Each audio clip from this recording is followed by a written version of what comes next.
May gusto lang ako i-share sa aking mga ko-TikTok affiliates na nag-follow sa akin before. And meron kasi ako in-upload na video about doon sa hindi pumapasok ang komisyon kapag nag-check out tayo. And yes, shinare ko yun sa inyo kasi yun talaga yung nangyayari sa account ko. Na kapag nag-check out ako, may mga instances na hindi pumapasok ang komisyon. And may nabasa nga ako na isang comment ng isa nating ko-TikTok affiliate na nangyari din yun sa kanya na pag nagpa-product link share siya doon kay Blue Up is hindi daw pumapasok yung commission niya. So, ang ginawa ko, nag-check out ako at nag-product link share ako. Tapos, doon ako nag-check out kay Blue Up. And chinek ko kung papasok ba talaga yung ating commission. So, ito yung ating tutorial video. Panoorin nyo na lang mga.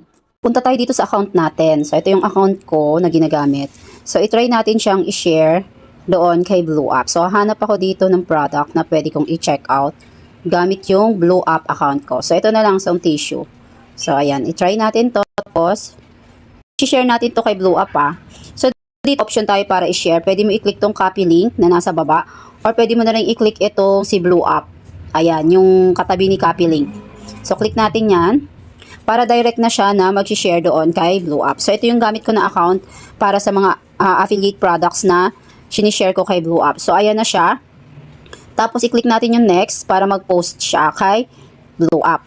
So, ayan. So, hide lang muna natin to. Tapos, punta tayo dito sa ating account kay Blue Up.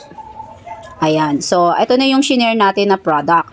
So, i-check natin to kung papasok siya ha. So, ito yung gusto kong i-check out. So, i-click ko lang yung picture.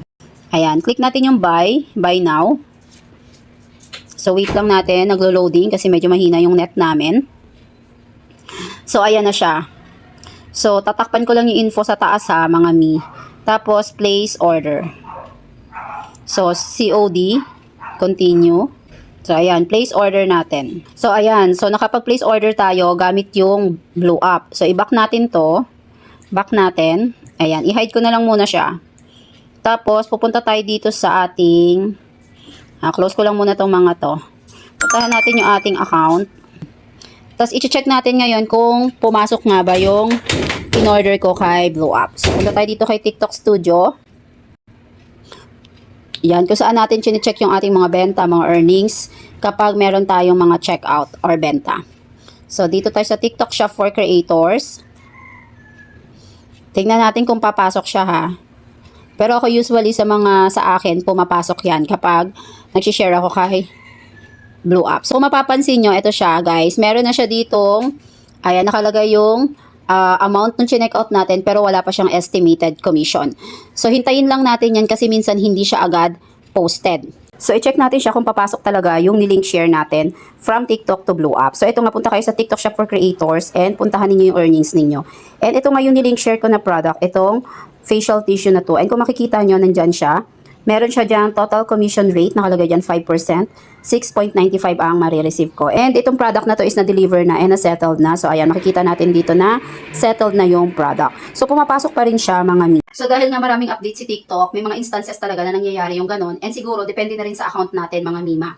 Pero ang may advice ko lang sa inyo, iba-iba po tayo ng account. Tingnan po ninyo at pag-aralan po ninyo yung galaw ninyong account.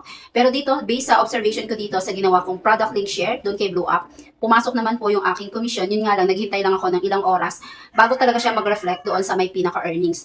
And na-receive ko na rin mismo yung product na in-order ko doon kay Blue Up. So pag nag-share tayo doon ng link sa ibang platform, lumalabas doon sa ating earnings or doon sa ating pinaka-TikTok Shop for Creators is link share. Ibig sabihin, chinek out siya doon sa product na nilink mo sa ibang social media platform. So, based na na-observe ko, ginawa ko lang, refresh ko lang yung aking TikTok app. And then, ayun nga, pumasok at nag-reflect naman yung ating commission and na-receive ko rin yung product na nilink share ko based doon sa chinek out ko doon sa Blue Up. So, sana makatulong ang video na to para doon sa mga baguhan na TikTok affiliate.